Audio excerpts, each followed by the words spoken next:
Hello, I'm Matthew Thompson. I commercial fish on Hecla Island, Manitoba, about 2 hours north of Winnipeg. So what lake is it off of? What lake it is off? It's Lake Winnipeg.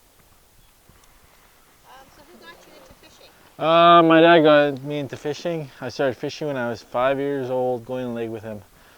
Pretty much at first just sitting in the boat, and then as I grew older I started helping with the dressing the fish and filling, and then with holding the net and picking the fish out of the net. I also fished with my grandfather. I'm fourth generation commercial fisherman out of Hecla Island. My family's lived here that long. What does fishing give you, and how do you put that out in the water? What does it do for you? Does it do for me? Oh, something I love to do. I don't know. Is there solitude out in the lake? Well, it's not really that. I enjoy it. I enjoy the mornings, the early mornings, and the lake, the view, and everything else that goes with it.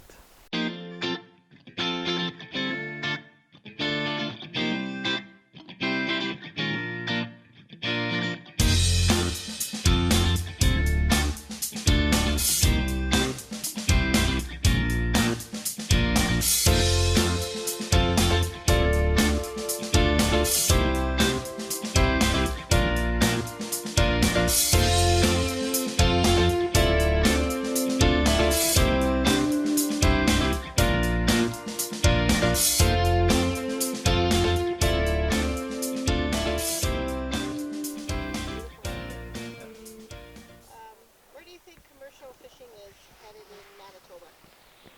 Commercial fishing, I think it's good now. Fishing is, well, it's dropping off a little bit from where it was a few years ago. This is on it's on a little bit of a decline, but it's always went in cycles. You have good fishing, and then it goes to nothing, and then picks up again.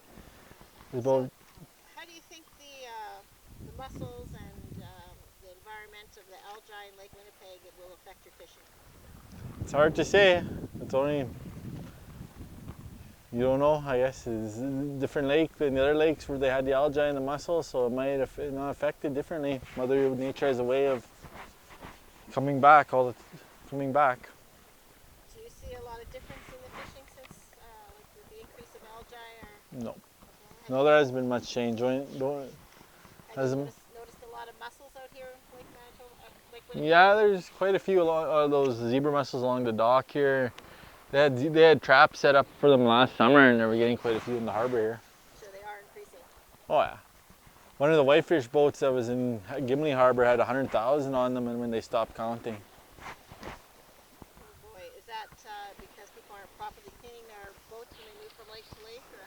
Well, yeah, that's where I guess it originally started, but once they're in there's no stopping them. The government tried to stop them with that potash, but I think the problem is already too much.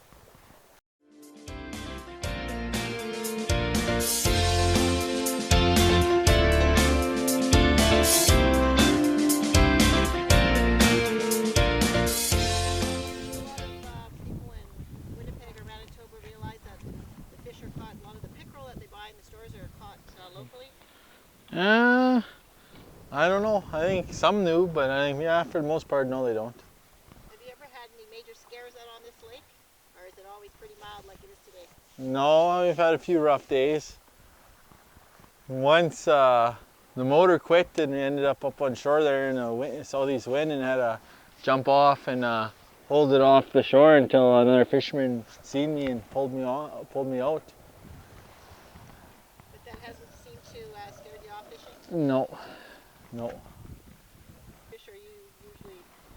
Well, our main catch is pickerel with a little bit of sauger and whitefish mixed in and some perch. But for the most part, the pickerel is the best price. So when you bring that fish in, where does it go from Lake Winnipeg?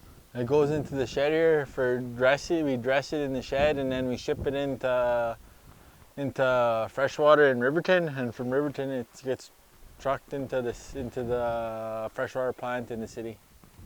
And then from there, lots of it goes overseas. I think only a small, or into the States. Only a small part of it stays in Canada. Does that surprise you? No. No. Because this is freshwater. Is that in the States? Do they have as many freshwater lakes?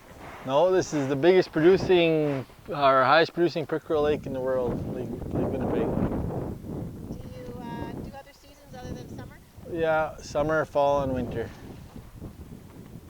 So what do you in the winter? What does that entail?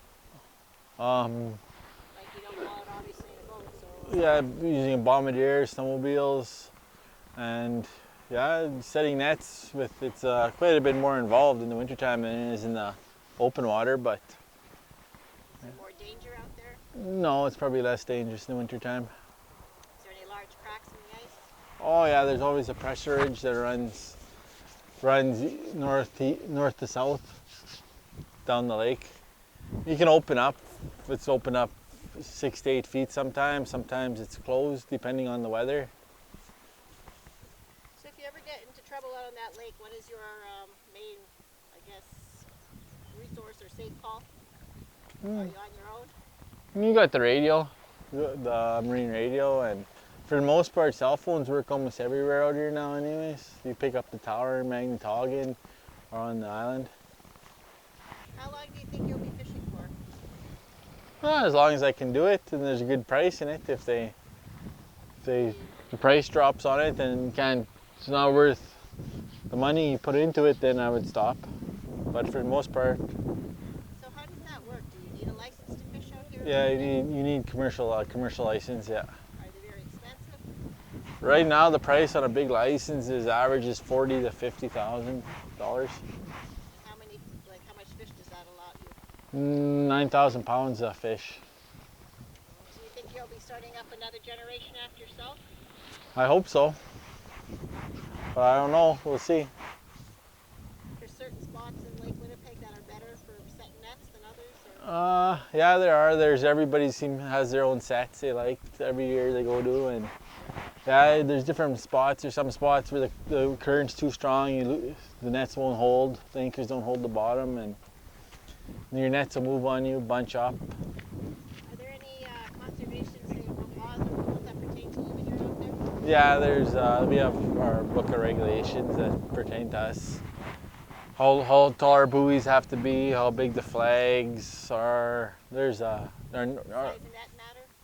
And well, the small size you can use is 3-inch, but you can go as big as you want pretty well for mesh size.